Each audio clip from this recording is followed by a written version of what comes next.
Yep. Hello, everyone, and welcome to Best of Three, a new Eternal tournament recap show hosted by myself, Counterbob. I'm today joined by rekenner, and shortly, hopefully soon, RNGee himself will be here, and then you'll see some editing on the fly as I have to put his cam in there. But today we have some interesting things to talk to, but first let's get to a short intros on who we are. I'm sure most of you know rekenner and RNG. I'm new to the scene. You may have seen me as a caster in a couple of the weeklies, and also in the deck techs I've been doing in between rounds. So that's kind of what I've been doing behind the scenes. I've only been playing Eternal since October, but I've been playing Magic and various card games for the last 15 years. So I'm certainly a card player. But let's toss it to rekenner so he can introduce himself and maybe have some more info on himself that you may not know. Hey everyone, yeah, this is rekenner, your tournament organizer here. Hopefully you all know me. I'm the guy who's been running the behind the scenes of tournaments since Eye of Winter Classic 1 in 2016. That was the first event that I helped out RNG with, and ever since he's been using me as slave labor for the weeklies and doing production backend stuff. But I love it; it's great. I guess in terms of my history of playing cards, I've been playing Magic ever since my freshman year of college. A friend of mine put me together a deck out of like the Commons box from a local card shop. He has a giant collection. We played a lot of games with his decks, and I played mostly kitchen table Magic. I played Hearthstone. I played Duelist. I played obviously I've been playing Eternal since August of 2016, and more recently I've actually gotten back into playing Magic in a bit more of a serious way. I've been playing on MTGO and XMage. Nice. But yeah, as to RNG himself, he is late. He was supposed to be back home a little bit ago, but I think he had some issues getting home a bit late. He will be joining us shortly, hopefully. Yes. By the way, Counterbob, do you want to explain the story behind your name? Counterbob. So, growing up, we actually had these very similar intros into Magic. Freshman year of college, someone's like, hey, come play Magic. I'm like, okay. And they hand me a mono green Elves deck, and I'm just gaining life and tapping Timberwatch Elf and attacking for 1,000,000,000. I'm like, oh, this is neat. And then I found out that blue has counter magic, and then I never looked back. And then my first times at FNM, I just had this mono blue deck, mainly all counter spells, still becoming part of the community there. One kid just started calling me, oh, that's the guy with the counter spell deck. Yeah, it's Counterbob. So it just spawned naturally from playing counter spells. I used to play Counterspell and Ice Scepter, and that was my favorite thing ever to do. So just a natural formation. So that's why Unseal is currently my favorite card. So I can relate as a dirty control player myself. oh yeah, it's the best. It's the most fun thing, and the most. But indeed. But like we said, RNG will be joining us late, but we will allow him to introduce himself later. But I think now we should actually get on to our first topic of the day, which is we can 1.28. For that, let's talk about the show a little bit. So it is a new show that we're trying out. We want to kind of just recap the weekend because not everyone can view ETS itself or the Team League. Team League won't be talked about too much at all this week, but in future episodes it will. Also, this was an idea that spawned out of my brain the end of last week, and with little time that we had over the last couple days, we've put it together. So some of these slides and graphics are a little rushed, so it's not the final product. A lot of this will be worked upon and fleshed out, so you may see some things and then see it next week. It'd be much prettier. So just bear with us as we grow, and we'll love any feedback that you guys have from segments you want to see, from any improved graphics you might want to recommend, any fonts that you dislike or like, any Comic Sans that you want to include. Feel free. But yes, jump right into the topics. We can talk about everyone's favorite patch. Yes, the good old patch 1.28, where things were quote-unquote buffed, quote-unquote nerfed. Anything you want to talk about right off the bat there, Kenny? Well, let's talk about the promo card first, which is to say Bloodsend Avasar. Unfortunately, I don't think there's really most of the excitement I've seen over this card, unfortunately, isn't really dinos related so much as the fact that it's a 3/3 flyer for 3 that can be played in the mid range. Yes. Sunny Thimblevetter did so over the weekend on the ETS. She went 2/2 drop for family reasons, unfortunately. So she didn't really get the chance to see if she could battle her way into like top 8 via 5/2. But she played it some, and I believe you said you've tried it in Fel mid-range yourself. Yes, I've only played a couple games. Haven't had that much time to play with it recently, as we've been putting this show and just work and stuff the last couple of days. But I played Fel mid specifically all of last month, from the beginning into Masters, and even while still at Masters, because it's just my favorite deck to play. I switched to trying other stuff out once I hit Masters, but I just got super bored and I just wanted to play Fel mid-range because this is fun. And it's good matchups, has its bads.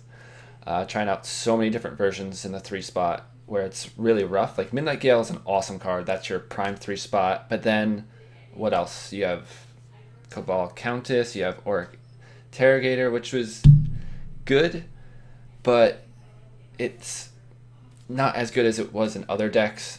You can get pumped off of Dark Return, you're playing in it, or Champion and Cunning, which is just okay. But this, and also it dies to Torch, Annihilate, Vanquish. This dodges everything but Torch. It has flying. You draw right off the bat. Granted, you are giving them the Nightfall trigger of them drawing, but it has great interactions with ManuS, because if you can ever ultimate a ManuS, this comes down. And then, hey, if the Fate ever goes off when you have one of these out, you're swinging for 4 anyway. Just having flying in general right now is great. We saw from the weekend there was a JPS deck that had just all these flyers, and people, can't deal with them. So having just built-in evasion, the poke from Nightfall, the extra draw right away, can really be something to be worked upon. And I think it fits right into the deck because it needed something in that 3 slot. Yeah, I think a lot of people, when Fel midrange was first showing up, suggested, I'm sorry, the name of the card is blanking, the 3 primal spell damage flyer that's a 3/3 for 3. Where my issue with that card is kind of, it's double primal and the deck skews towards shadow. Yeah, it's very heavy shadow. And going into some of the patch talk with what got nerfed, the 2-drop, Artport Instigator. Fel mid still has 0 problems playing that. It's you hit turn 2, double shadow, no problem in that deck. Super easy. So for Fel mid, that change isn't a big deal at all. For some other decks, yes, Cloudsley Carrier, Darkness got it for me. Thank you. Yes, Cloudsley Carrier. I've tried full unseen versions of Fel mid-range, and it's just awful. So you're playing that 1/4 that gets pumped off the curses. It's just not a good 3-drop. I think this might be the go-to second spot 3-drop. It has a lot of potential. The Fel mid-range just in general has a lot of potential because that does have a bunch of wiggle room in terms of numbers. There's a couple of cards you could play 2 ofs, 4 ofs. I play Unseal 2 of main just because I love counterspells, as we've talked about, especially on ladder. Like in ETS, you can play it in the side perfectly fine, but on ladder where you don't have a chance to sideboard, I've had many games where people go to Harsh Rule or something and just Unseal kind of blows them out and ends up helping me win quite a number of games. So I believe RNGee is actually ready to hop in, so we'll probably take a second to get his webcam situated. Yeah, you can talk about any of these cards while I sure. That, so everyone can see some sweet editing on the fly. So let's talk about the actual card changes themselves. So we saw Withering Witch change to be the effect now only hits undamaged units, with one of these stated goals being simplifying the card interactions. I believe the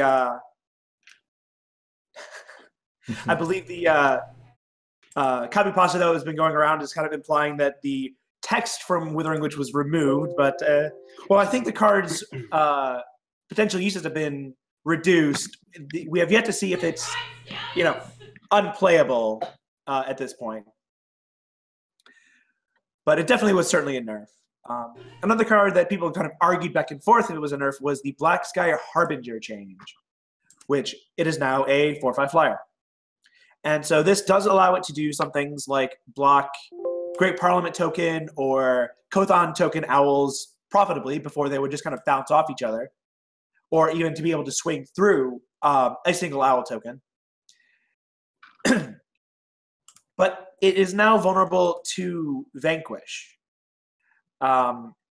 which in this metagame, Vanquish is one of the most commonly seen conditional removal spells.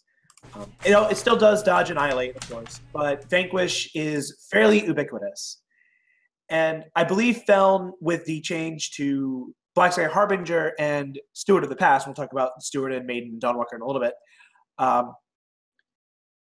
it's going to be very hard to make a Feln deck that can dodge Vanquish because Steward's reduced functionality. I personally want to do a bit more testing with it, but I've actually really liked Rindra in Feln Control, and I think this kind of pushes Rindra to a better place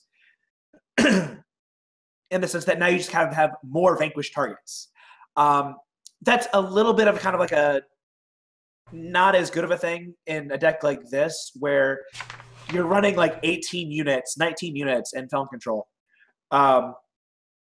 So any removal that hits your units is usually a bad thing because you want those units to block against a lot of matchups. I do think the BSH change is a buff to decks that already ran a decent amount of Vanquish targets or mid-range decks. Like, I think there is a case to curve Feln mid-range up to 6 cost now to play Black Sky Harbinger, because in decks like that, you know, your Midnight Gale, your Interrogator, or your Impending Doom, or your Champion of Cunning have all been, you know, absorbing Vanquishes anyway. Yeah, the whole deck is Vanquish targets. All right, now I believe we have RNGee, the man himself. So do you want to give yourself a little bit of a late intro? Yeah, hello. Sorry to everybody. I apologize for everything.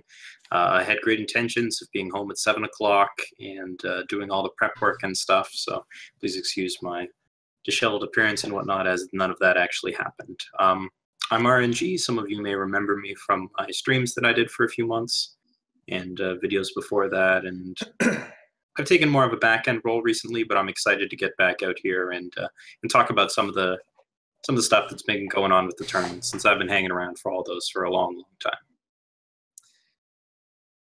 Cool, cool. All right, glad you're here. Yes. Anything you want to talk about the patch? Yeah, I believe you've been harping on Devastating Setback, so that was going to be our next card. So there are a couple of cards in this patch that I have strong opinions on. Devastating Setback, I think, is real good now. It's a little bit worse than I thought it was. 2 days ago, I was being like, if you're playing Shadow, you should jam this card in. I've recently found out that it's actually double Shadow, so that doesn't actually work in all situations. We'll get to later where that doesn't work so well. But as a -2/-2 temporary, it's basically a Lightning Storm for all intents and purposes. It does do some stuff like push things into Suffocate range, but Suffocate's not a card that anybody plays, so the attack changes don't really matter all that much. It's mostly just a Lightning Storm Sabotage Split card, and it turns out that's pretty good, because against the decks that you don't really want Lightning Storm, Sabotage is usually really good against, because you can pull their big relics, their big spells, whatever. And against the smaller decks, the -2/-2 is really effective. Now, what is kind of annoying is that Rakano in particular plays a lot of 3 health units, so they all survive that. Yeah. So it may have actually been stronger if it was a 4-cost -3/-3, in order to sort of shut the door on Rakano. But it's still really effective against, you know, Sky Crag's got a lot of 2 toughness guys. Stone Sky, if anybody plays that, still a lot of 2 toughness, so or 2 health. And even against Rakano, there's still a bunch of stuff in their hand that you can still hit that's pretty effective. So as you know, even if you can't wipe the board, you can still do a lot. I'm playing 2 in my Art Report control deck currently, and it's definitely been really good. Yeah, against Rakano, it's probably more useful as the Sabotage effect if they're playing plates and what have you. Obliterates, pulling those before they come down. Definitely. So let's talk about the kind of void interaction clump here. The Steward of the Past nerf. It had its ongoing effect removed, which makes it a lot less useful against Revenge, in particular, also Entombed. Statuary Maiden became... Her only real change was a clarification of her text. However, there is a small change to her actual mechanics, which is Aegis on units no longer prevents her effect. However, Aegis on the opponent's face will protect them from one instance of the effect, or if you use like a harsh rule, all of them will no longer become cudgels. But to some extent, that makes things that are aimed at the opponent's face a little easier to get through. If you use a removal spell on an enemy unit while you have a Saturate Maiden out to pop face agents, you can then sabotage or devastating setback. Mm-hmm. And then, of course, Dawnwalker was changed to no longer be an unconditional return from the void when you play a 5-power or greater unit. You now have to have 4-time influence for that effect to be live. Right. Yes. So you can go first.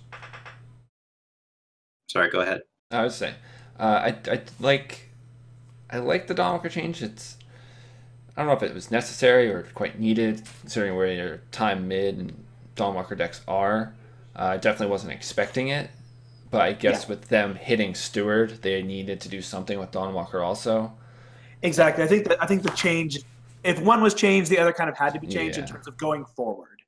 But then it's also, we'll get down to the slightly towards the bottom where something got a little bit buffed that Steward normally interacts with, and then I look at this basically the Steward change as the hey, Ecto Mocto is going to be more popular now change. And exactly. That's not a thing I enjoy at all.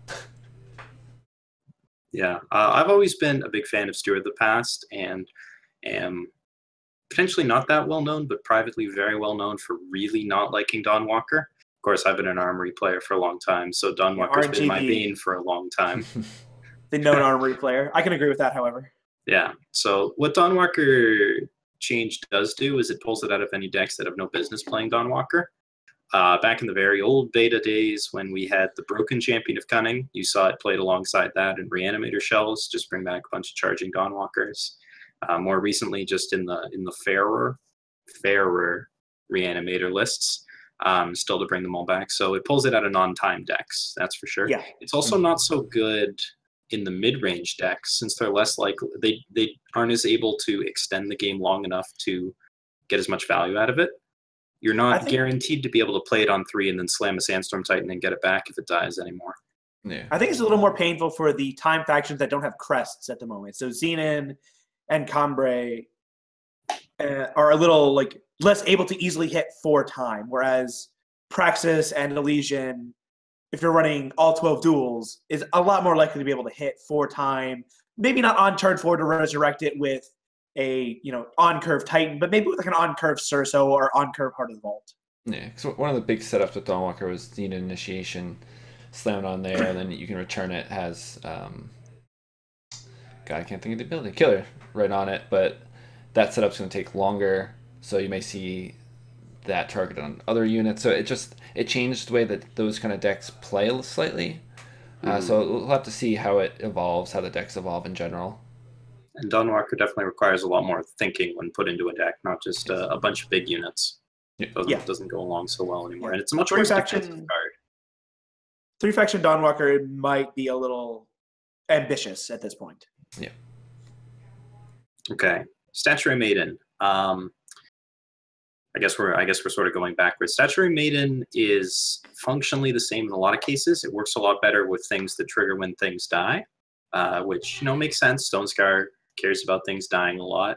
Highwayman in particular, Instigator, were both things that did not trigger when Statuary Maiden happened before when it does now. The Aegis on player change makes no sense to me. But the Aegis on units change probably didn't make sense to people back then either, so we seem to have exchanged one evil for another. You used to get a lot less face Aegis than you did nowadays, now that you have the Amethyst Waystone, so I think it's a net neutral change. It just changes which decks you're always going to be able to get it. Yeah, definitely. There's a lot of small things I keep on seeing, like Reddit. There's a new interaction post every day, like, oh, this happened to me. It's a new change with Maiden. It's like, oh, okay. So it's all these little things. Post. Yeah. Yeah. I mean. So the next couple changes are the nerf to Echo Mocto and the symmetry nerf, I would call them. Mm-hmm. Where Legion Trailblazer hasn't really seen play since the late summer of 2016. The day that Excavate died. Let's not talk about that. Dark days. Dark And days. Elysian Pathfinder, however, has been seeing play in 3 and 4 faction Echo Mocto lists.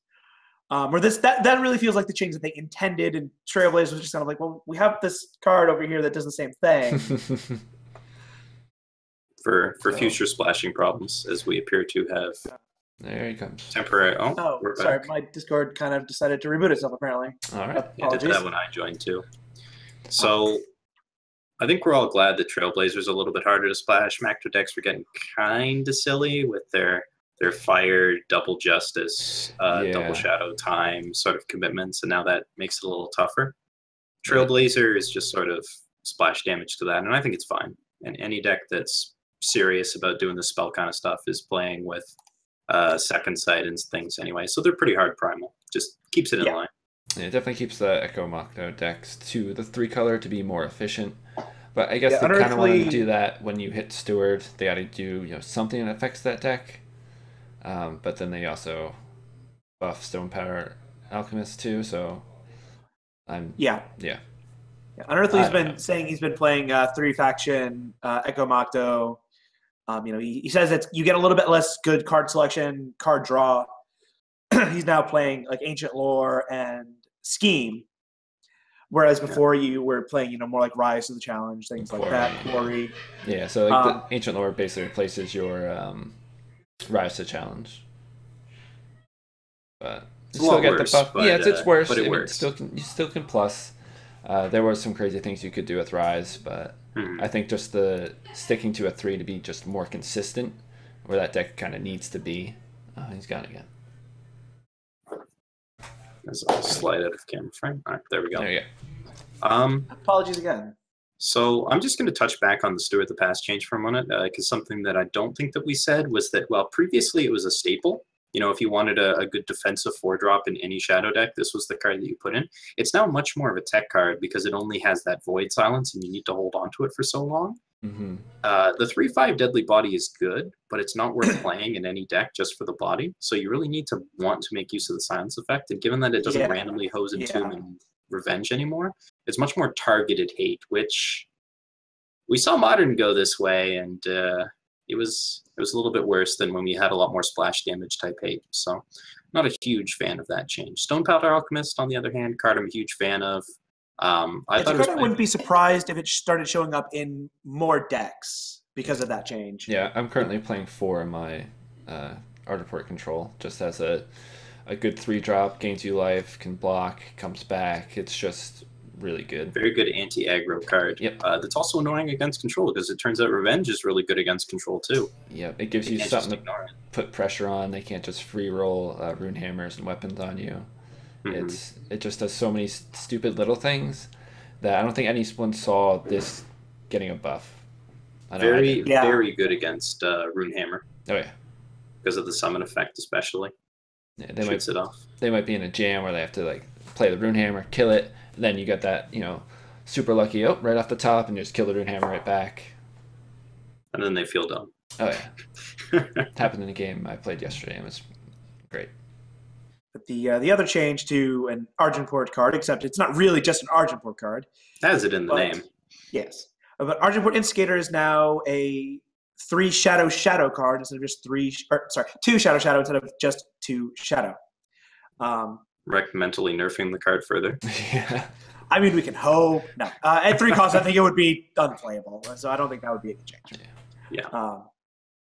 But I think this card really doesn't affect it as much in AP mid as a lot of people were hoping. I think this actually affects it more in decks like Stone Scar, where running the full 12 duels actually comes at a real cost to your ability to play on curve. I've seen Stone Scar aggro lists running anywhere between 0 to 2 crests, but I've never seen anyone actually running the full 4, at least in decks that are running 1-drops. Yeah. So what the patch notes said about this change was this was to stop you going Oni Ronin into Instigator. And I think it does a really good job of that. But Argenport's playing all the crests anyways, all the duels, and it's going to hit it most of the time. There were a few Argenport lists that weren't running the full 12 duels before this change, but I think you kind of have to now. Yeah, because Argenport, you have the double justice with, if you're playing Valkyrie Enforcer or Rune Hammer, stuff like that. So it's a little skewed, but I still think it fits in with all the crests, all the duels. It's still fairly easy to hit. Yeah. Any deck that could seriously think about Dream Snatcher, I think the card is, the Yes. 2/3 lifesteal, can easily play this still, and it's still a fine card. It's still a very good 2-drop, and you're going to have it most of the time. But it's not 100% anymore. It's more like 70%. Yeah, and it's still fine in the Fel mid decks. They skew towards the shadow anyway, like pretty heavily. And I've played probably like 10 games since the patch with Fel mid, and every time I had double shadow on turn 2 with that, with no problem. Gotta love crests. So I think one of the cards that's probably the most surprising change is Torgov. No, that is not Tavrod. That wasn't a typo. Torgov got changed. So excited. It used to be you had to have 15 cards in the void to get. You only need 10. 10 is a much more reasonable number to hit, especially in where we started to see it show up in Reanimator Shells, where you naturally want to start looting things away, or if you play a Spore Folk, you're already halfway there on turn 2. So it's much more reasonable to get an activated Torgov down on curve or shortly after on curve.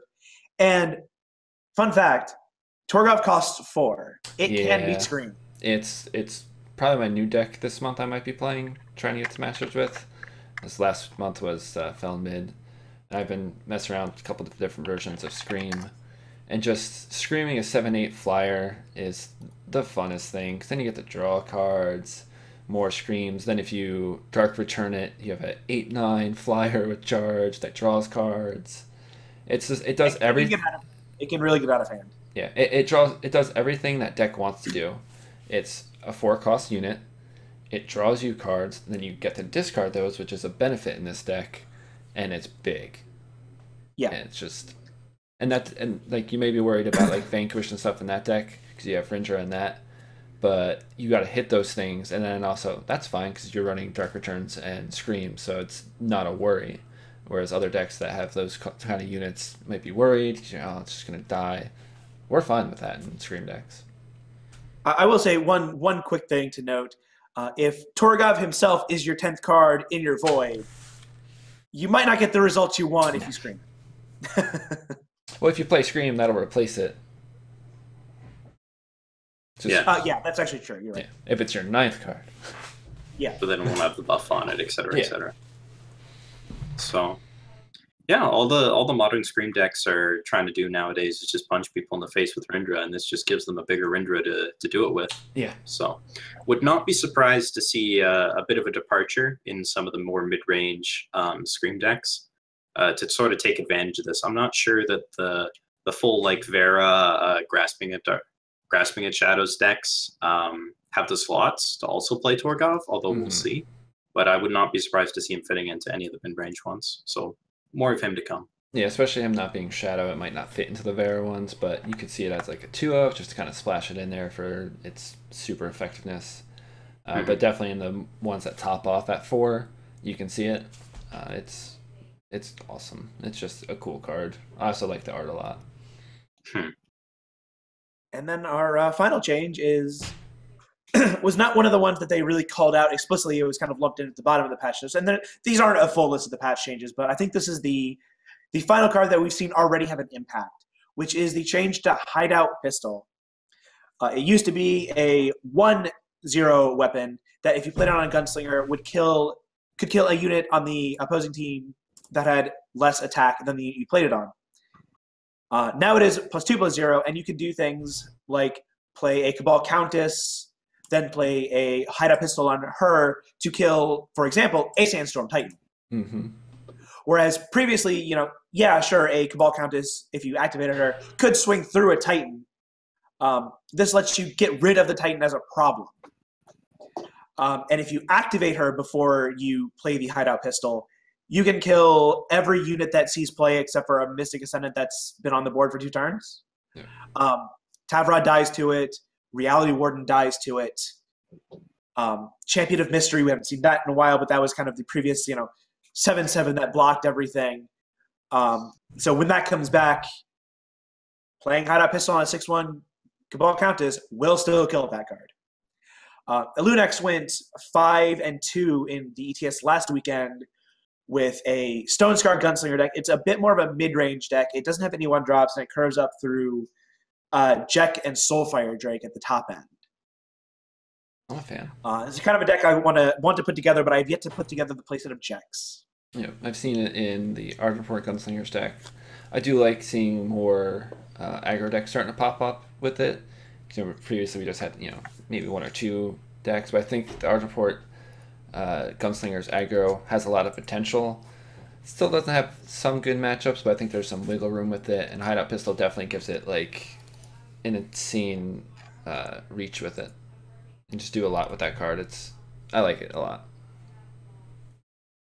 Yeah, you didn't have a lot of incentive to go deep on the Gunslingers theme previously. You could, but there wasn't really anything that paid you off for it. And now a Hideout Pistol it's a very strong tempo play, and just plus one attack, kill a unit wasn't that much better than Annihilate, that it was worth sort of warping your deck around it. But plus 2 attack is a lot closer to being something that the opponent will have a lot of trouble dealing with. So yeah, I remember.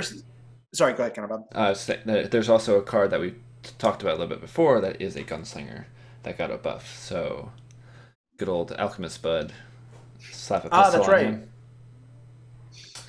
Yep. I just want to say real quick. I called on this card right after it came out. I did some testing with it, saw some people testing it, and was like, if it was only just less than or equal to, would be great. And then Direwolf went up to me. It's now plus 2 attack. Yeah. Got him.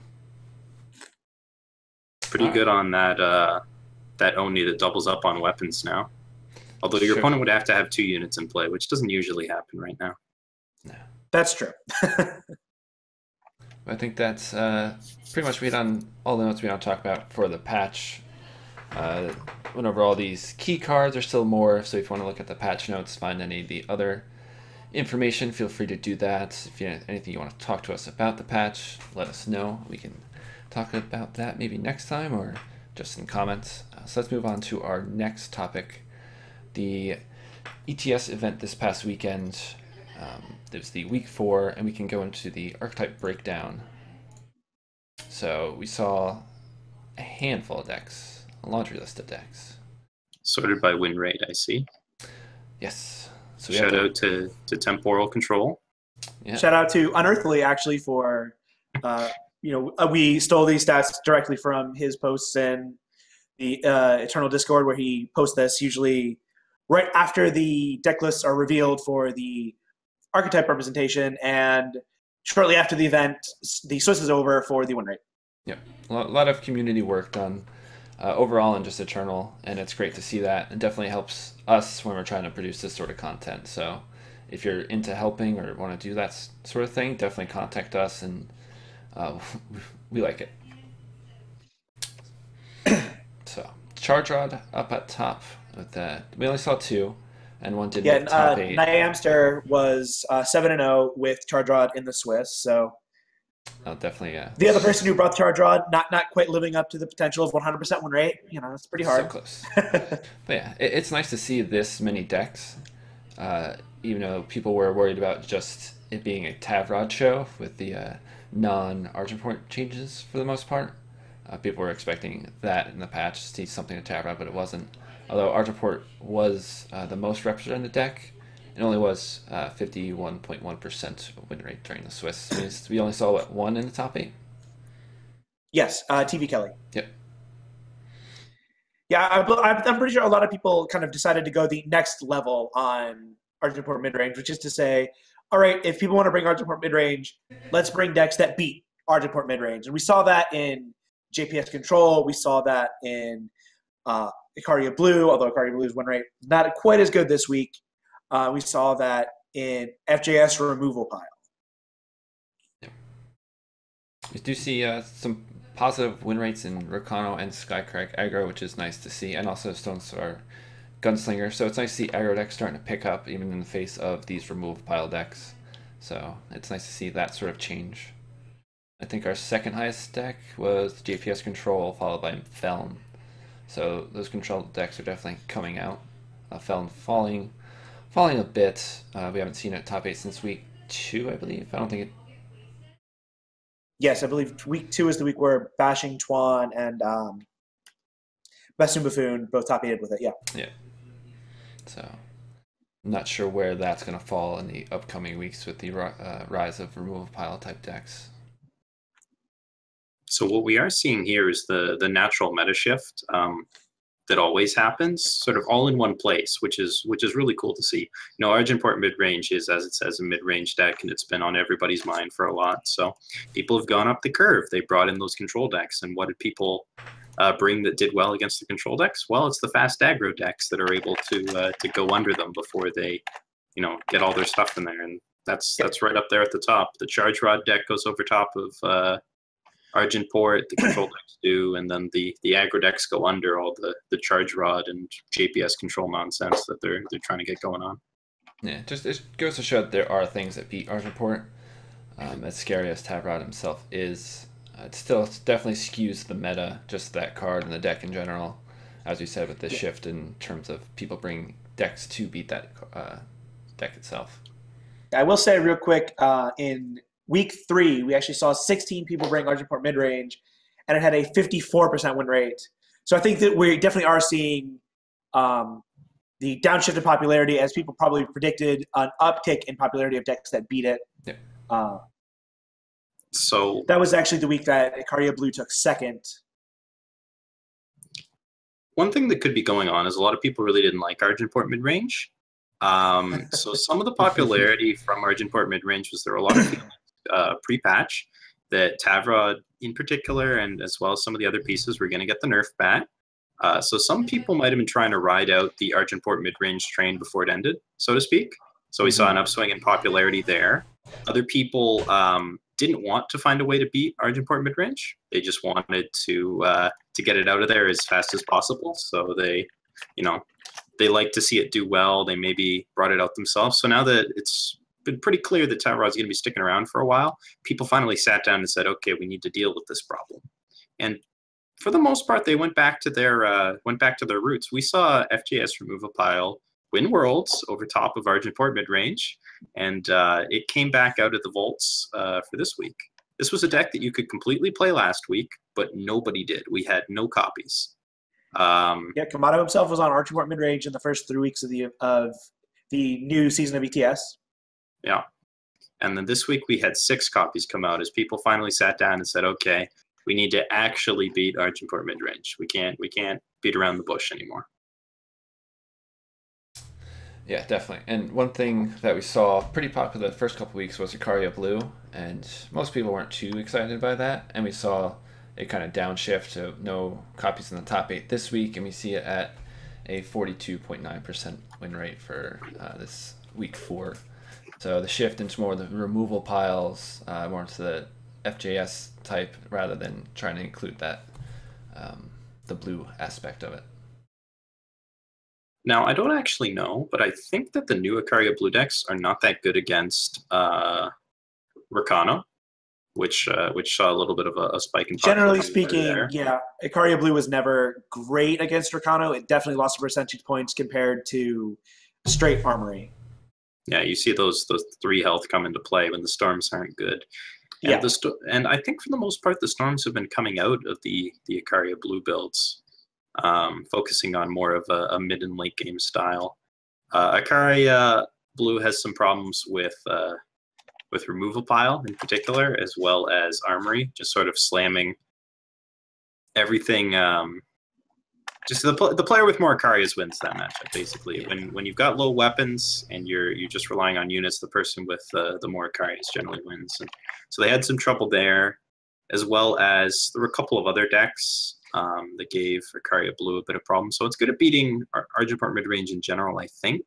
But some of the other stuff that came out of the metagame shift didn't feature it too well, or didn't favor it too well this week in particular. Yeah. Skycrack Aggro also kind of a deck that can give Icaria Blue a headache in terms of you don't have the relic weapon density that Armory does to easily just punch their Aegis units. You're more removal heavy. They dodge a lot of your removal, and if you only have a hand of spell-based removal, Vadius and Snowcrush Yeti kind of just laugh at you. And Ikaria Blue just kind of naturally wants to dirtle more. You know, it's running Strategize, it's running Wisdom of the Elder instead of more proactive cards. The way it's shaping up, it makes it interesting. Well, probably less than interesting for Feln, as they don't do that great against those type of decks, especially like the mid-range version.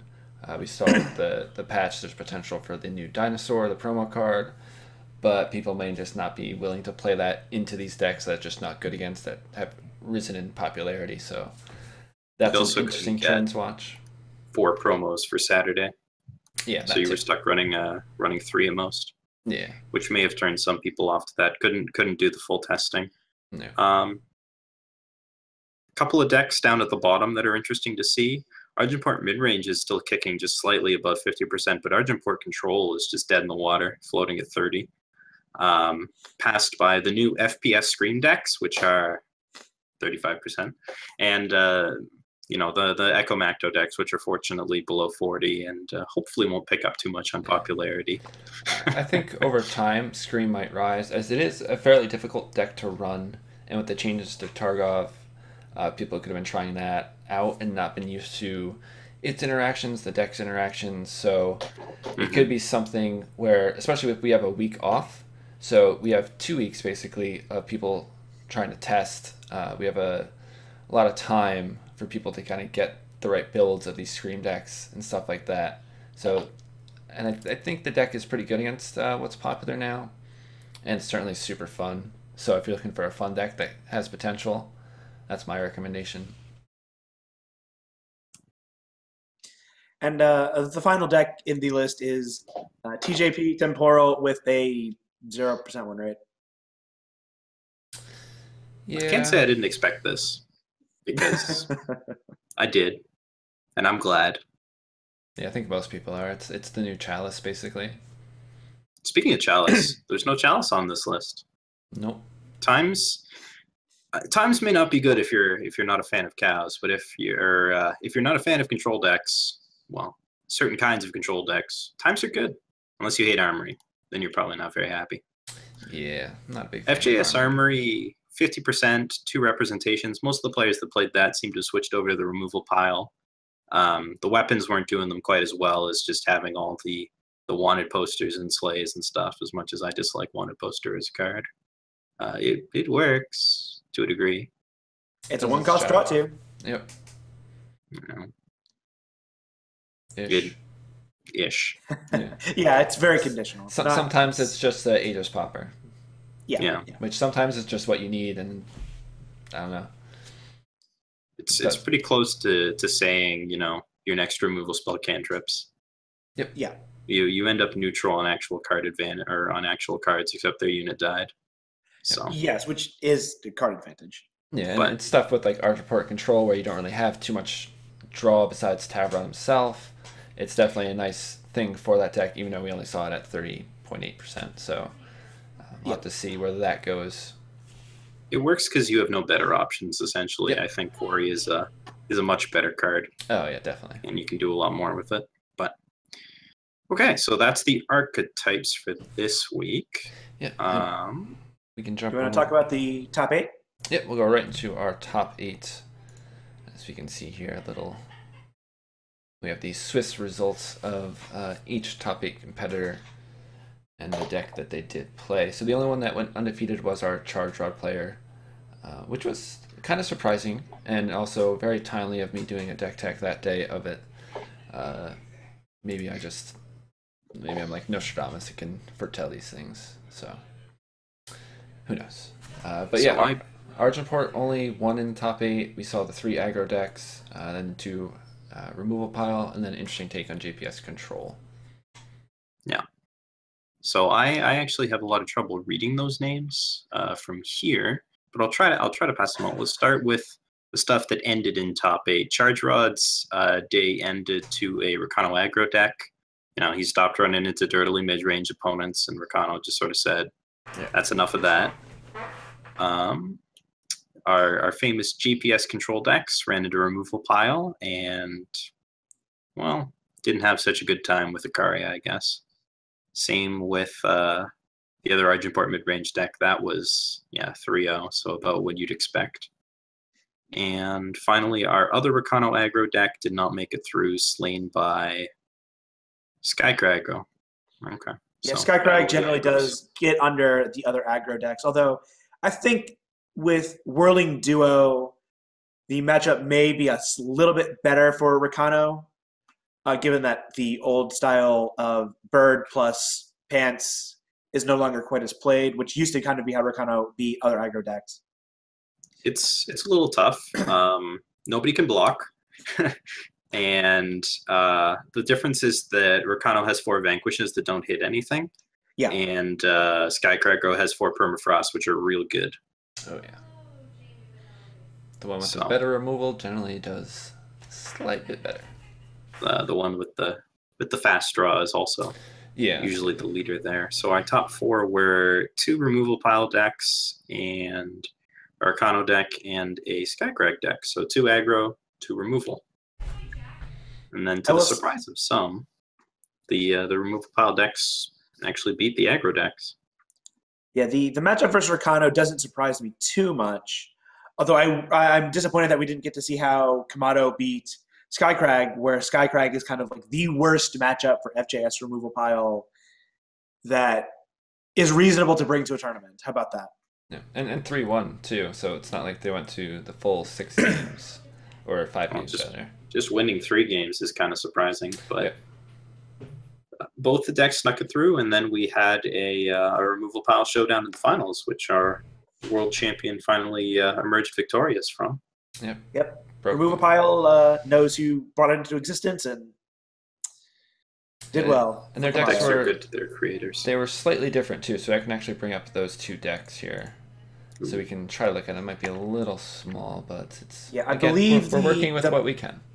I believe the primary difference in the main deck of the 2 is Manu had a small change in his power base, but if you look at Kamado's deck, he has a 3/3 Annihilate Vanquish split, whereas Manu has a 4 Annihilate 2 Vanquish split. I believe that is the only change that is not part of the power base for the main deck. Kamado's not playing any die shows in main. Oh no, yes, it's just at the end. I guess he got. I think that was just a deck tool, a deck tool bug. Sorry about that, folks. Because yes, you're right. That is a bit jarring to see the Starseal die show at the end. Yeah, counts as a power. Reading this off a screen share is not ideal. No. I will note Manu called his deck Akaria Black. So we will give him that courtesy here at least. But as he did not win, I think we can say that FJS removal pile is clearly the superior name. Yep. Yeah. So the primary difference, I think, in the sideboard is Kamado has the full 4 Maktos compared to 2 Maktos in Manu's sideboard. But the most interesting card in the sideboard between all of these is Manu has 4 Grenadin drones. And, you look at that deck, and my mind immediately went back to back in, I believe, Season 2, Unearthly was packing Assembly Line in his Rakano aggro sideboard. He called it the Lightning Storm of Fire because, if you're up against an aggro deck opponent, they have a lot of X1s. You play Assembly Line, and suddenly they're just like, I can't swing through that. They might be able to rapid shot a Pyro Knight, but then the Pyro Knight is, the rapid shot is being consumed. Sure, they splash 5 damage over, but if they have an Oni Ronin as well and they ace base, they're losing that Oni Ronin. You're losing 1 Grenadin, they're losing a rapid shot, and you still have a blocker left over. It goes toe to toe with opposing Grenadin drones themselves, et cetera, et cetera. But the interesting thing is Manu actually brought them in the FJS removal pile mirror. Yeah. And I believe you have an image of game 3 where Manu actually managed to, if you're to squint and cover Manu's hand up there, you might be like, oh, well, Manu is just on Snowscar Rally. And then you just then you move your hand away and go, oh wait, he has an Akaria in his hand and a Rune Hammer, huh? And I really think in his matches on stream and in the matches I played him against in Team League, they kind of overperformed a little bit. But I still think that they're actually a very interesting idea for the mirror, because if you like look at Kamato's hand, like say he had a Runehammer here, the Runehammer is a dead card from now until he plays a Harsh Rule that he has sideboarded out. Now, if Kamato can play a Throne Warden and Manu has only played like one Grenadin Drone, at that point, kind of the Grenadin Drone loses its potency. Once a unit sticks in the mirror, and Throne Warden is the most likely unit to stick, the Grenadin Drones can only really act as a defense grid for your weapons.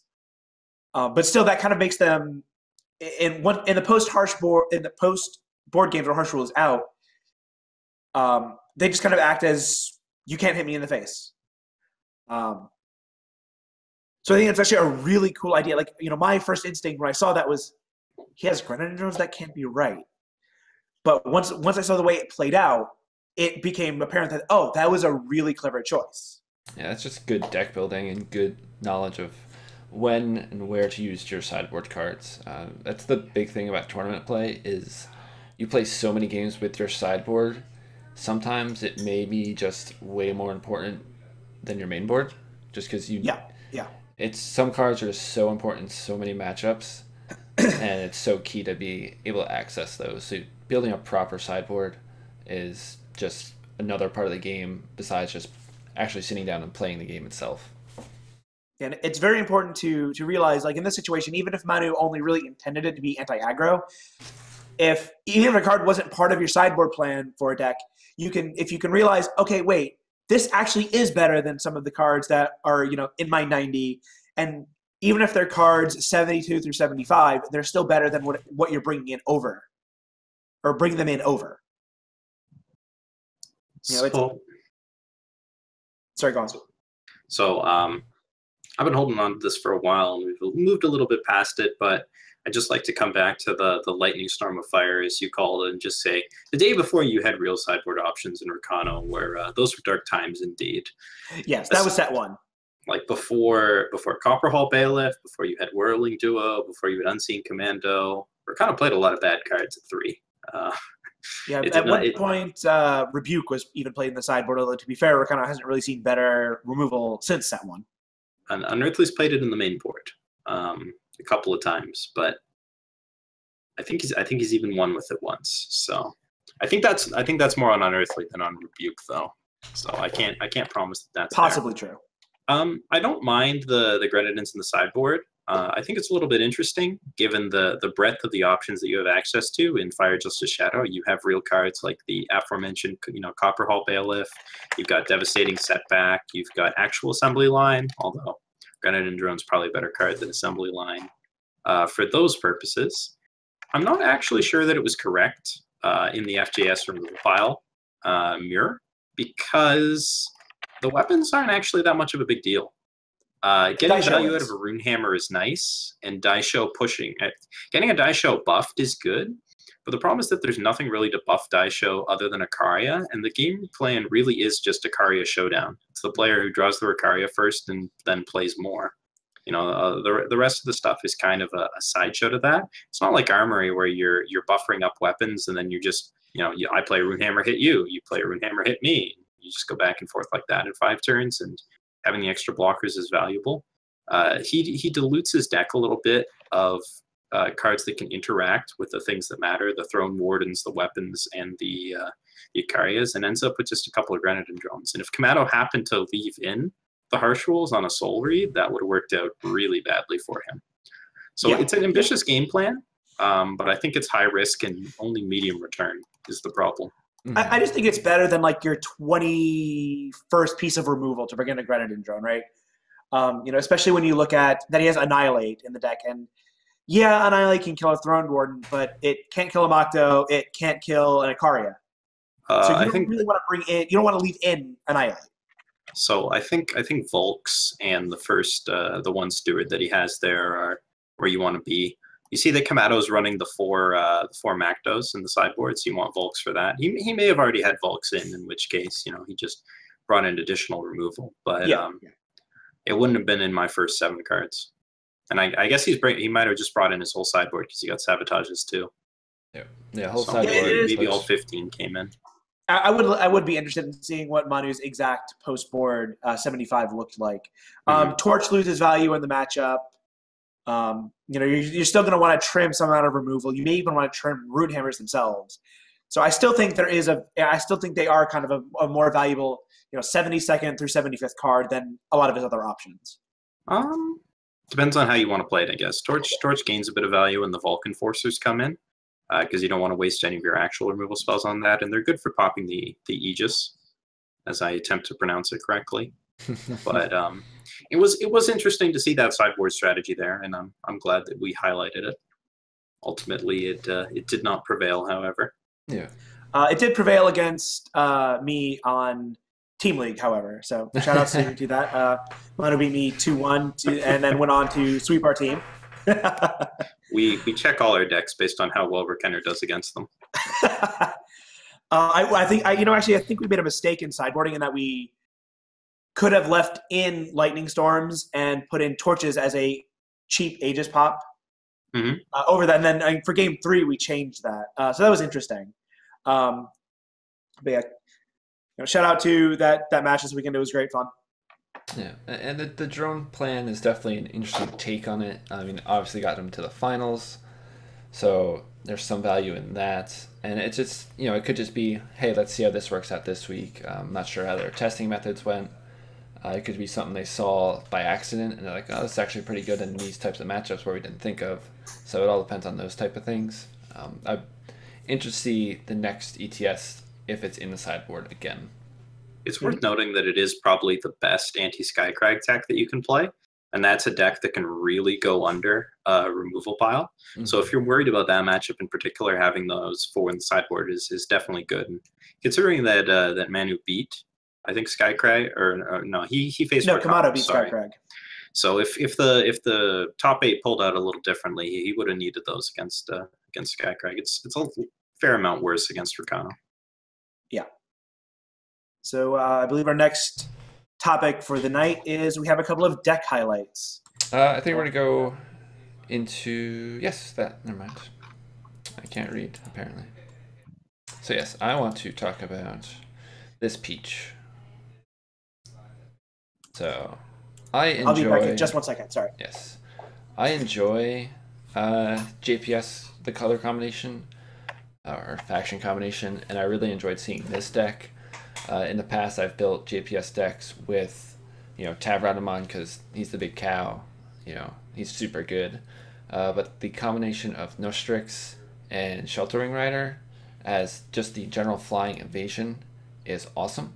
And actually, I do have a link that I'll put in chat where there's a nice write-up on this deck by Jez herself. I'm not completely sure. Let's not make judgments. Themself. There you go. So I linked that. This deck chat. did top 8. Yep, this did weekend. Top 8. And I was very surprised to see this type of list from a GPS control deck, and the write-up is very, very well done. So I highly suggest looking at that rather than me talking about it because I don't have any experience with it. I just really like the thought behind it.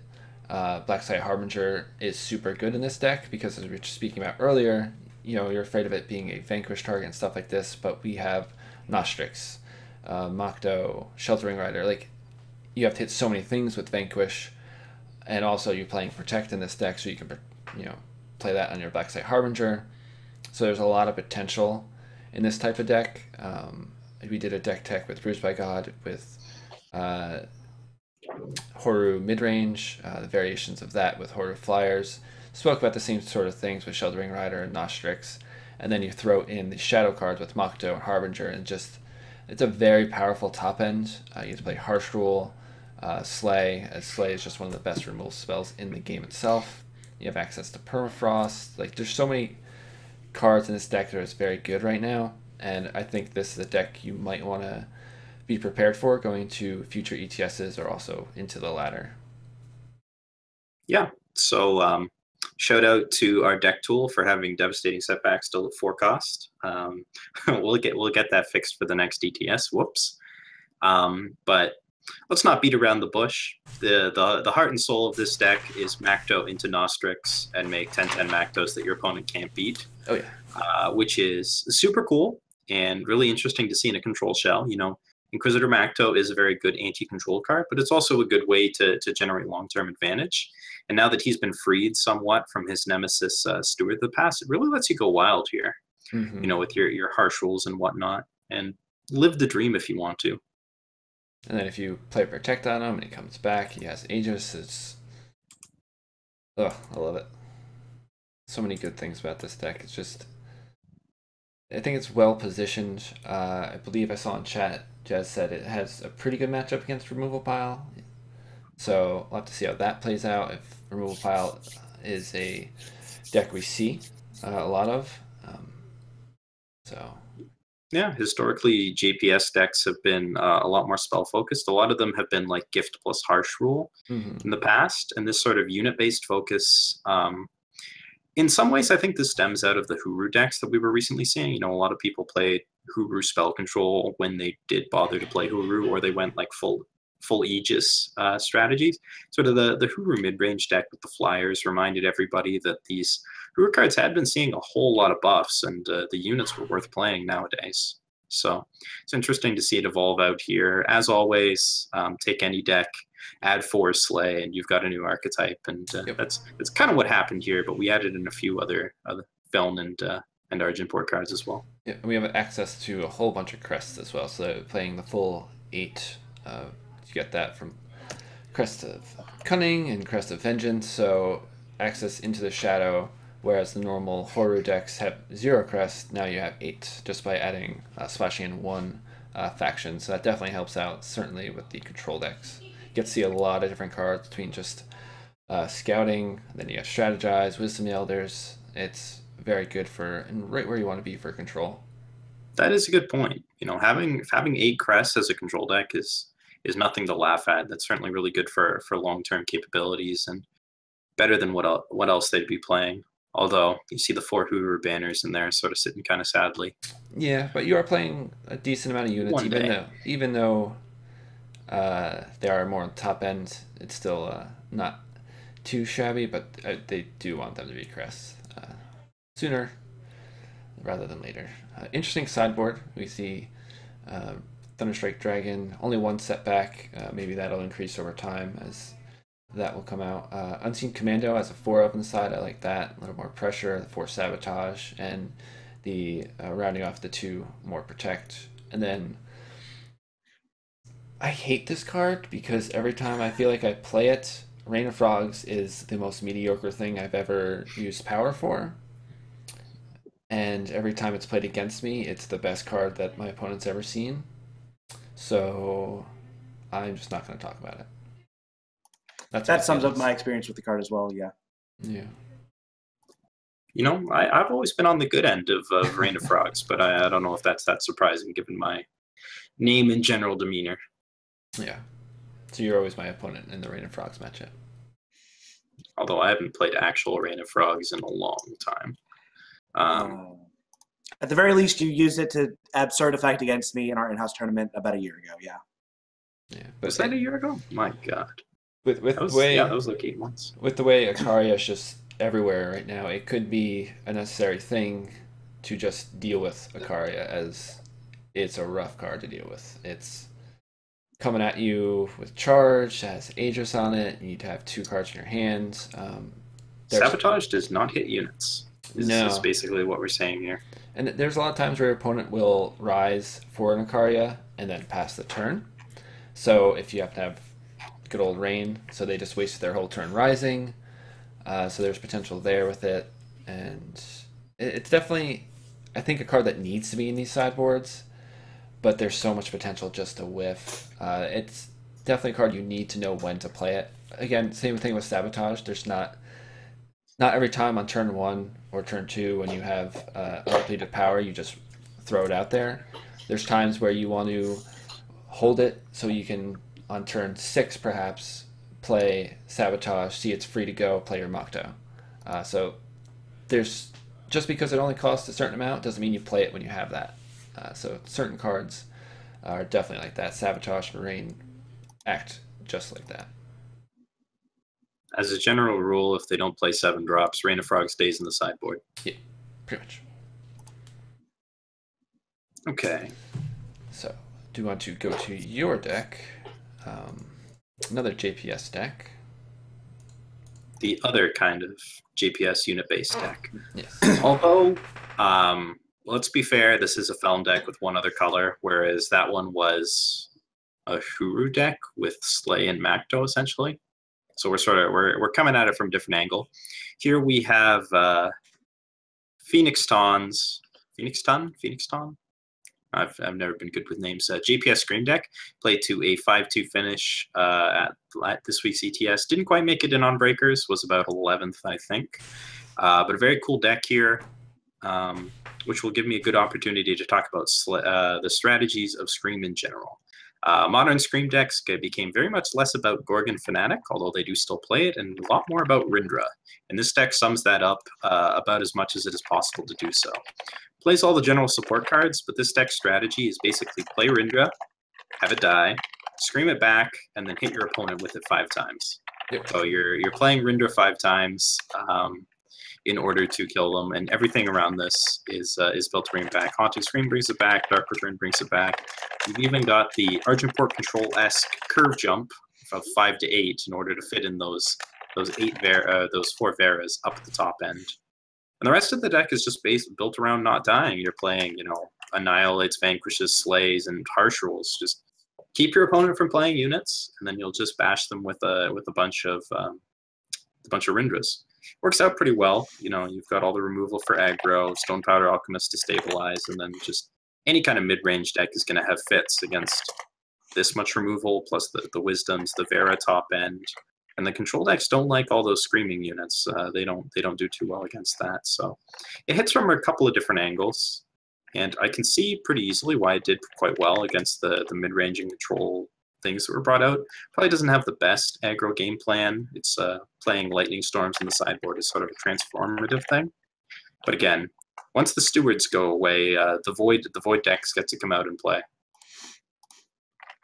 Yeah, it's interesting to see what Scream can do. We see a lot of the Dispel and Reanimator, but now we're seeing Scream decks splashing in Fire, splashing in Justice. There's just so much potential with it. Justice gives you the Harsh Rules, the Vanquish, the Slay, and with the buff to Alchemist, you can then play that. And with the amount of cards you can draw, the Revenge is just going to come out more often. So you have Wisdom, you have Nocturnal Observer, if Fanatic hits, you have Rindra. There's so many things that just let you draw cards. It just activates Alchemist right off the bat. So there's your reason to play Justice compared to the other ones playing Fire. So Scream has a lot working for it between the various decks. So I'm excited to see where and which Scream deck proves to be the best Scream deck. Yeah, people are just feeling out the archetype now that we've realized that Benner's keyboard is louder than me talking, and wishing that he mutes his microphone during that. He did. Yeah, so now that we've realized that we don't actually care about hitting them with Fanatic 15 times, we just want to hit them with Rindra 5 times, and we want to figure that out. People are really just trying to find the best shells to do that. I can't wait until we see the Echo Revenge shells for Dark Return shenanigans. I'm sure it's going to happen. But yeah, the FPS decks are a lot more tempo-based and focused on pushing forwards. And we might see one of those up this week or next week. But this one's a lot more defensive with the Harsh Rules. And I have been informed by the chat that Phoenixton is female. So apologies for any misspoken he. Congratulations on her 5-2, and we hope to see her out again in 2 weeks, maybe in the top 8 this time. Yeah, one of my favorite things that I'm doing right now with Scream decks, I'm playing the version with Fire. So we have the Combust ManuS, but I'm also playing Ashara, and my favorite thing I've ever done so far is having Ashara out, and then ManuSing a Tavrod, and then swinging, and then Tavrod dies from the Ashara effect, and then Dark Returning it back.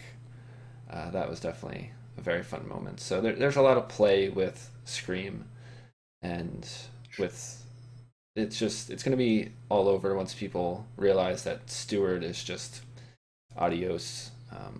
especially with these decks all have Cobalt Waystone, so you need to pop the Aegis first before Steward, and it could be something pretty rough in those sort of matchups. I think one of the best cards in the deck is Nocturnal Observer. It's so good. It's ridiculous. All these Scream decks just see so many cards, and if you're a player like me who loves just drawing cards, it's great. There's times where I lose with Scream, but I've drawn like 30 cards in the game. I'm like, haha, I lost, but that's fine. I drew 30 cards. The lights out ace victory indeed. Yeah. It is funny that entrapment doesn't work against any of the decks because they have so many night sources. Yeah, it's always night. Although, entrapment is not a card you should be playing in any case, in my opinion. I think there may be some niche uses of it if you're in like exactly Huru control or something where Huru doesn't have the best removal package. But yeah, if night is if decks that care about Nightfall have any amount of prevalence, that card's stock goes way, way down. But like three cost cards that just kill target attacking creature are just kind of not the best rate for constructed. Yeah. Unless it's Island's Choice. Yes. Yeah, but fair enough. That's probably the only one that sees a whole lot of constructed play. So, time for our humor segment. We're gonna move on to Rekenner's feature deck. Yeah, I mean, where my feature deck was talking about ManuS sideboard earlier. Yeah, so we talked about that already. So I think we're heading into the IP leaderboard next. Yes, let me find that right quick. So yeah, we have it on the deck dock as Rekenner's features list. It's just the Grenadins and ManuS sideboard. Yes. So yes. So if you want to speak about the invitational point system, the series points and all of that, you guys know that much better than I do, as you guys are mainly the ones who set it up. Yeah, well, so we did a bit of a rebuild again on the invitational point system. Those of you who are invitational veterans may think this is old hat, but none of you actually read the patch changes, so we'll go through them all again. Invitational points take your top 4 results at an ETS tournament, so there's 8 of them throughout the season, and they give you a point for each win, regardless of whether that happens in the Swiss or top 8. So given a 7-round tournament plus a 3-round top 8, the maximum points you can get is 10. Which means that the maximum invitational points you could get is 40 if you win every single tournament, or you win 4 tournaments without dropping a match. That's, not super likely, but we have a lot of people who are pretty high up there right now regardless. The major changes that we've made is there are no more bonus points. It's just 4 weeks flat, nothing else going on there. So everybody needs to get there up at the top, and we have removed any finalist invites. We invite the 8 weekly winners, the top 4 rookies by IP, that is a very controversial system, and 16 IP invites as well as the LCQ top 4. It turns out that about 70% of our players this season were rookies, so the rookie invites are more or less the same as the IP invites for this season, although we will see going forward how that changes.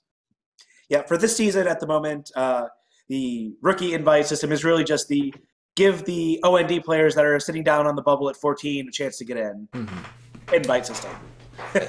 One thing I want to touch on, speaking of rookies, that I forgot to mention with top 8. This is week 4, and this is the first week that SecondBlue, our top rookie, has not top 8'd. He had top 8'd in week 1, 2, and 3. This week, unfortunately, was his first miss. That's right why he's not the top of the rookie leaderboard. So strong showing early on by a new player. I will say that this is also the first week that SecondBlue did not bring Grenadins, I believe. So well, the one week he brought,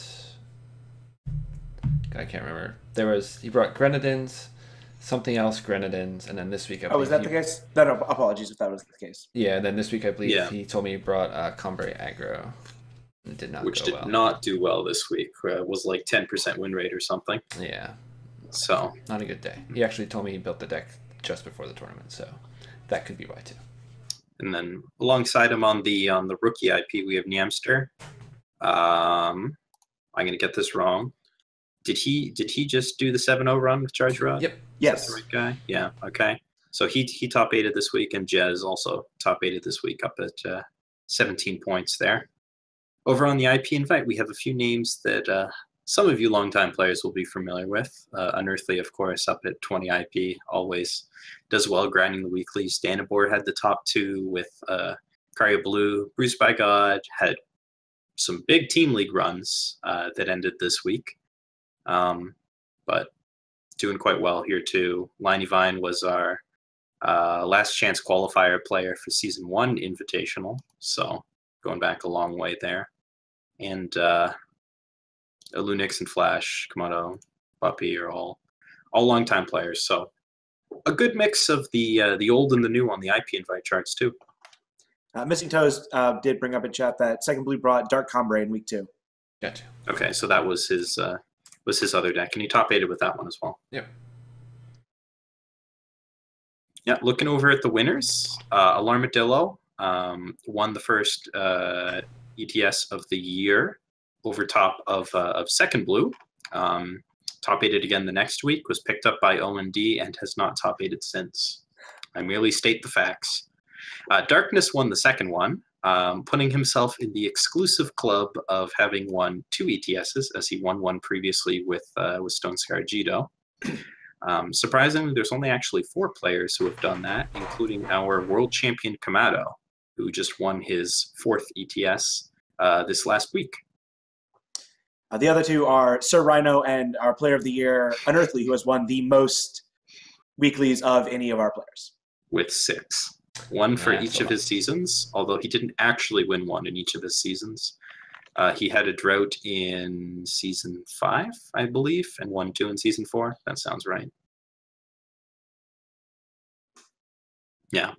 So those 4 weekly winners will be joining us for sure at the Invitational. They will be locked. With 4 weeks still to play, there's a whole lot going on and a lot of players in great shape to improve. Jez in particular, if I remember my IP, has only used 3 weeks of their 4. Yeah. So they're in great shape to pop up to the top or near the top in the near future. And it looks like we're going to be battling out at around 17 or 18 just for points for IP invites. So yeah, only at 4 weeks in, we're seeing an IP spread that may be similar to toward the end of a previous year's season because of our longer average events. I believe last year we only had one season that had 2 7-round events, whereas this year we've had so far in this season an 8-rounder and 3 7-rounders. So point totals are inflating a little bit.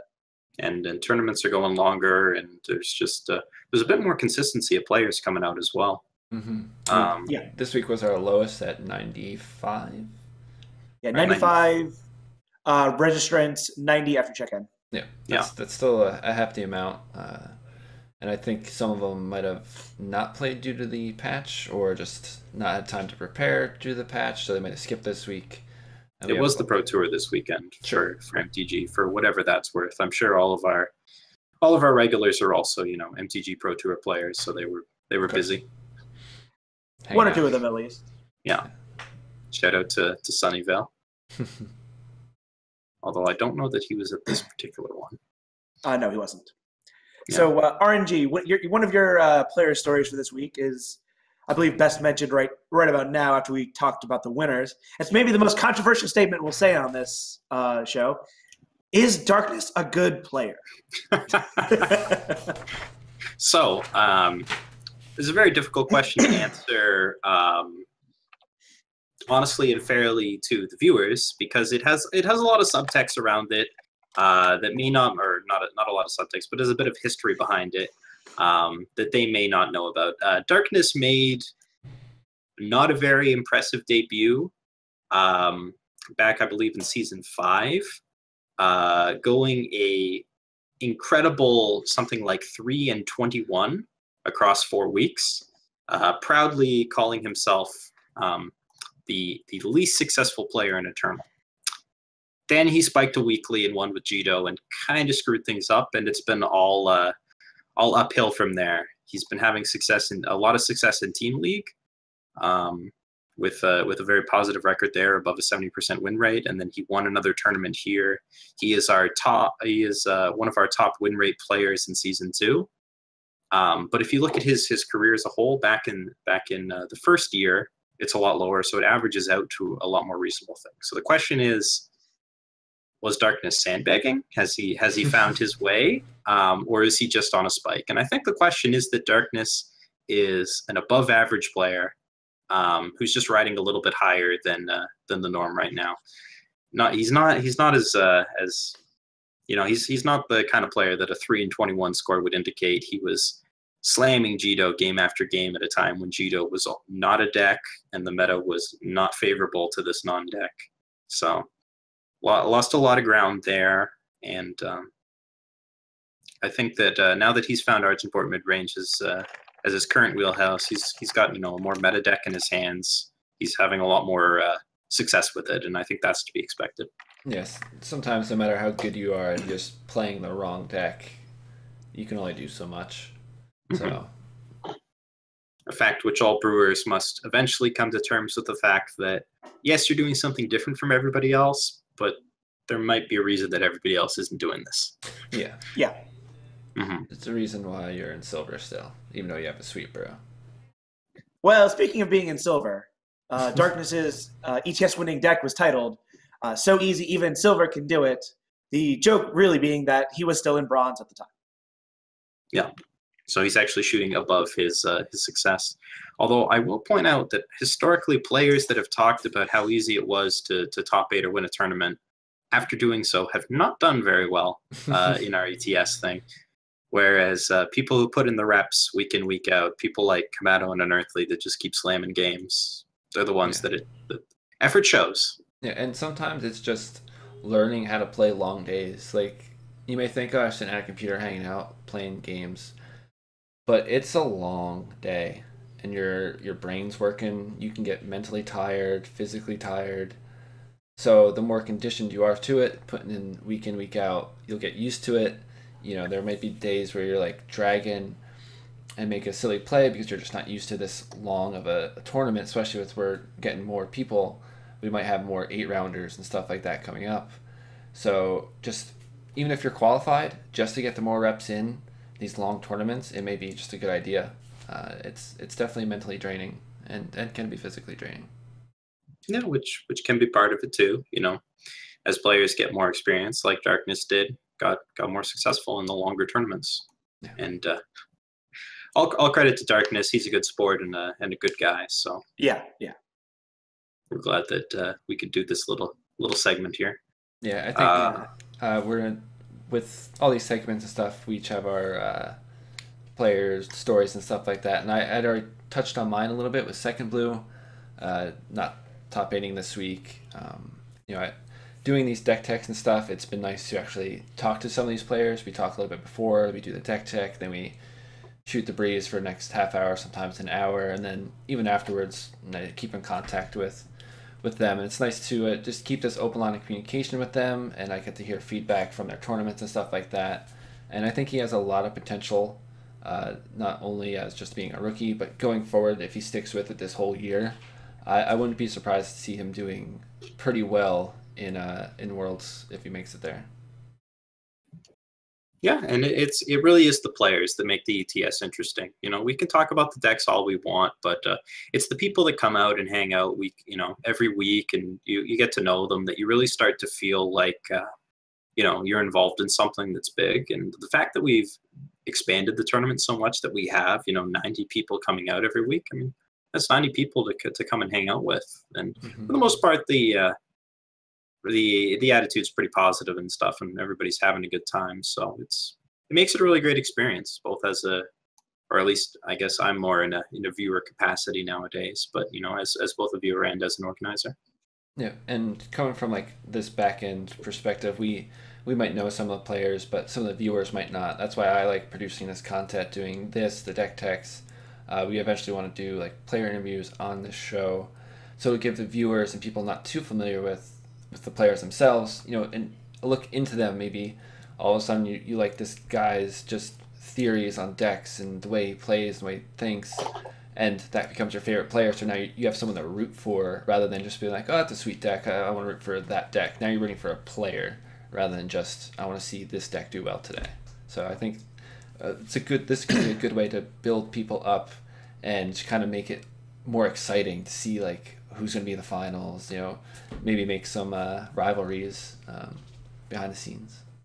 It's very difficult as a card game or as a card game tournament player to really get a lot of exposure. If you're not already a popular streamer, it's hard to become a popular streamer. And if you're not a streamer at all or any kind of content creator, you're really just a white line of a name, and sometimes you'll be featured on stream, playing a couple cards.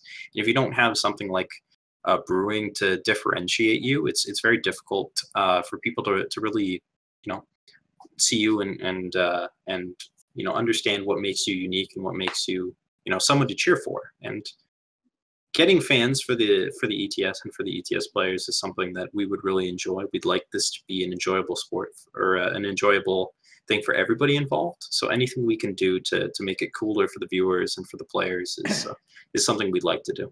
And even a couple things that we've come out today where, people have these usernames that aren't really, we can't tell male, female, he, she, them. Then getting to know them, talking about their decks and stuff like that, they can show their personality. People can get to know through that way as well. So they're not just someone behind this blank username and their pronouns getting misspoken. Now they can be addressed properly and stuff like that. So that might be just something easier for them to deal with and stuff like that is nice, I think, as well. So speaking of players that are winning and or having variants happen to them and that are at this point very well known players, how about we talk about our winner this week in one of our player stories, which is to say Kamado pulling a win after kind of going a little on the bad side of variants in the first few weeks of the season, let's say. Yeah, riding the wave off of Worlds, it's not a bad thing to do. I mean, you win Worlds, you might be like, I got it, whatever.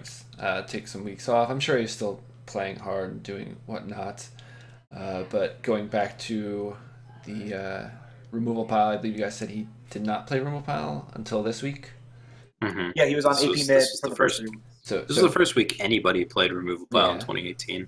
So going back to his championship belt winning deck, and it proves to be, that's what got him the big trophy, got him this medium trophy. He's trying to see what he can do from here on out, and it definitely seems that his niche with this deck, and just super good player with it as well.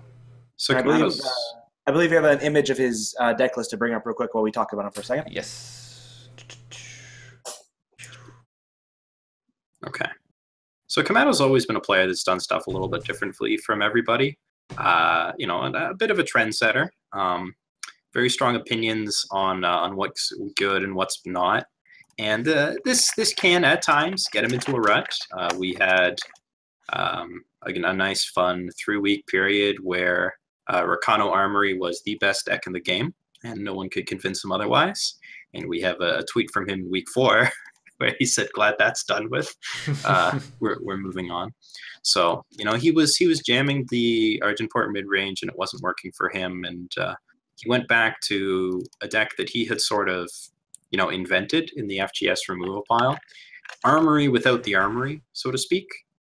Just an FGS control shell playing all the removal spells and the top end, but none of the support cards, and brought it back. It's interesting that Manu brought it out the same weekend, and a couple of other people did too. I'm not quite sure how the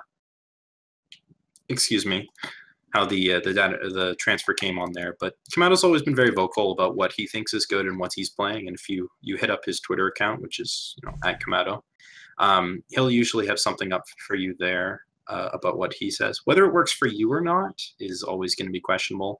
Kamado's another one of those players that can take any deck and sort of make it look good, so to speak. And whether the average player will be able to work with it is something else. I've been playing this deck a bunch on ladder in order to see how good it is, and This isn't our new Argenport mid-range overlord. That's for sure. This beats Argenport mid-range, yes, but it doesn't beat everything else all that handily. I think it's a good choice for future tournaments if you're going to expect the same kind of metagame, but we're very close to seeing a couple meta shifts and FJS removal pile not being quite where you want to be. So it'll be interesting to see if Kamado adapts or if he comes back with this for the next couple weeks. Yeah, definitely interesting to see how the meta shifts around this deck. I think this is kind of the linchpin of where the meta is right now. Mm-hmm. Two in the finals. Very strong showings throughout the whole top 8. I think it was 2 3-0s and a 3-1 in each set for each player, if I remember correctly. I would not be surprised to see this out a lot out in force in 2 weeks, but I would be surprised to see it top 2 again. Top 8, yes, but coming top 2, I would be surprised. Yeah, if everything followed in the same way. With a lot of time to test against this sort of deck, as you know, people didn't see it. You know, we saw this the first week with it in the tournament at all, so people were like, you know, no one's playing this. Let's kind of ignore it. Now it's got a target on its back. So will it have the same sort of results? I still see it having a positive win rate, but again, probably just 1 in the top 8. Oh, I'm dumb. The ET phone team is Kamado and Manu, that'll do. As well as Tabu and Viserius. So I imagine that's where it came about. Interesting. The hot new tech, and it spread around the team. Yeah, interesting their difference in sideboards then. If they're teammates, maybe they just had a disagreement on certain cards in the sideboard, or if maybe they had 2 ideas for a sideboard and one player took A, the other person took B, and both players are pretty outspoken in their ideas, so I would not be surprised if they just both decided that they wanted different things, at least in the sideboard there. Yep, it definitely happens a lot in teams. When you're in a team building decks and stuff, everyone comes with their individual ideas. You build your deck from those ideas, but you're always convinced your idea is slightly better until, you know, proven otherwise. Even sometimes then you're still like, oh no, mine's still better. So it could be one of those type of things. ET's always been a big proponent of team decks. They brought a bunch of Time Justice Primal mid-range decks to the World Championships, except for Kamado, because despite the fact that he's on ET, that deck could not play Slay, and he was not having any of it. Yep. You see that in other games where on like Magic, for example, on Pro Tours, there's all these teams. They're all on a team deck. Then there's 1 or 2 people. Lawful Toppa just plays black control anyways. Yeah, pretty much. So yeah, that's a good team deck. I'm gonna play this thing. It's my pet deck. I'm gonna play that anyway. So, and some people that just works for them, you know, and doesn't mean you're not a part of the team or not helping, because you're still helping test, still doing this and that. It just you prefer this style, and some players just like I prefer playing these control decks and stuff like that. So if I was on a team and it's like, it's aggro, I'm like, you know, even though that might be the best deck, I'm not the best aggro player, so it might not be the best deck for me. Right, and that's always important to say. You know, you can copy everybody's deck until you run out of decks to copy, but at the end of the day, it's what you're going to be best with, especially into an unknown field. You know, even if this might be 5% better, if you're 10% better with another deck, you may have more success with it. So. Yeah. That is that. Do we want to highlight the series points?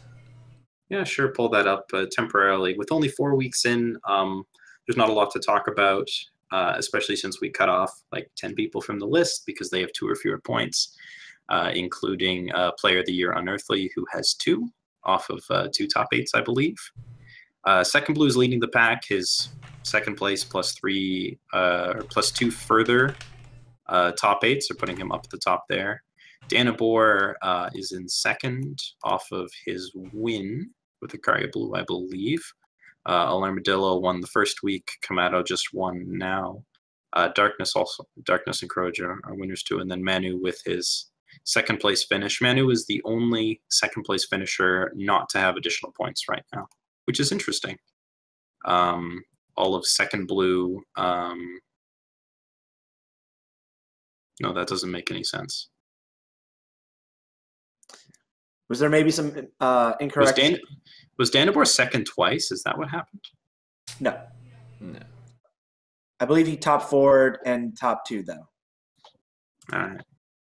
Production value. That's right. As we said at the top of the show, we put this together very quickly. Yeah.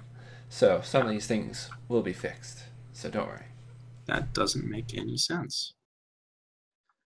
Well, we will figure out what Danabor's SP total should be after the show. But I believe at this point we're going to be mostly wrapping things up. Yes.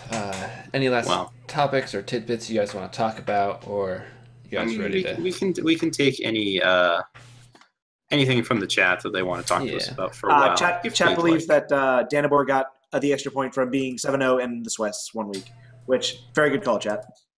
They are smarter than us. Yeah, I'm just wondering who the third missing second place player is. Because you get 4 for first, 3 for second. Yeah. Gonna have to pull up my my stats page. I believe Danabor, SecondBlue. SecondBlue was second twice, I believe. Oh. Well, that's where he got 7 points from. All right, so the mystery second place finisher was SecondBlue. I think. I could be wrong. Plus his top 8. Yeah, that's right. That's right. But yes, okay. If there's any segments that you guys in the chat would like to see in the future, whether it be player interviews or pre-recorded winner interviews from the ETS or any other tournaments that may happen, because this isn't just an ETS show. If there's any other tournaments, we may talk about those as well. We just want to kind of shine a light on the tournament aspect and competitive play of Eternal itself, as there's a lot to it, and it's super interesting, super fun. Yep, next week will be the second last week of Team League, so we're going to be going in depth there. But yeah, just anything you guys want us to cover, anything you're interested in, let us know, and we'll see what we can incorporate into the show. And just your feedback in general is helpful. I think we were aiming for a target of about an hour. This show took about an hour and 40 minutes, so maybe a little bit longer than there. But what are you guys looking for? Are you guys looking for like a 2-hour show, like a 1-hour show? Like an hour and a half show where kind of juggles for 30 minutes. Yeah, or like just us talk about whatever we need to for as long as it goes, rather than putting a time limit if you want that. If you want, more look into a specific deck, perhaps. I mean, I'm doing the deck text so you can follow along with that as well. I have a little bit more time since we have a week off to put those out. So I'm trying to do 2 to 3 each week, so we can put those in between the rounds. And I'm always looking for feedback on that as well, and any specific decks, whether they're top-aided or just interesting decks that you want to see. So feel free to hit me up on the Discord or on my Twitter and stuff like that as well for that. Yep, these will. I know a lot of people can't watch these live. We have to pick a time when we're all available to do it on a weeknight. But the VODs for these will all be up on the RNGEternal YouTube by Wednesday night, assuming all goes well. So you can check us out then if you can't catch it live. Yeah, and just a real quick read off of the what's on the screen at the moment, which is the upcoming tournaments. To reiterate, we have no ETS upcoming on this Saturday, February 10th. The next ETS will be on Saturday, February 17th. However, we still are running Team League Week 6 on this Sunday, February 11th. And then Darkness is running a tribal tournament on Saturday, February 10th, and you can find out information about all of this in the tournament info channel on the Eternal Discord, which is at discord.gg/Eternal.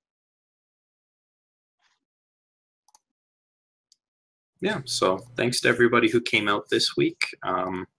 Apologies for my lateness, but I'm glad everybody had a good time, and we're looking forward to analyzing more as we get into later weeks. Expect a bigger show, both in scale and content as we move towards the Invitational. There's going to be a lot to talk about in the final weeks, and I'm glad that we finally have something to air out a lot of this stuff. I know I've been for the last 6 seasons been messaging, right? Oh, this person's 1 point off clinching an IP invite. Yeah. Kind of discuss it and build some hype around it, and doing it on a Tuesday we can hype it out and talk about it, and then gets people, even if you're not playing, maybe viewers excited for the upcoming tournament, and then we maybe get bigger numbers on that as well. Yep. Yeah, RNG and I nerd out over ETS stats in the back end a whole lot. We really find this stuff fascinating, so hopefully you guys do too. Yeah, you guys are all about the stats. I'm all about like talking to the players, talking about their decks. So it's good variables between all. So hopefully we can get a bit more of the players themselves to come on and air it out. But if they don't mind being in the big window. Some misfortunes that happened in previous interviews, we may need to put a time limit. Yeah. And I am doing my best to try to keep those deck techs to under 15 minutes, but sometimes it's hard. So again, more feedback on those would be great. But all right, I think that will be a wrap for tonight's show. Yeah, thank you everyone for watching. Thank you RNG and rekenner for joining me, and it was a blast. It was certainly went by faster than the hour and 43 minutes shows. So join us next week at 8 o'clock when we'll be running this back. Yes. See you guys next week. Have a good night, everyone.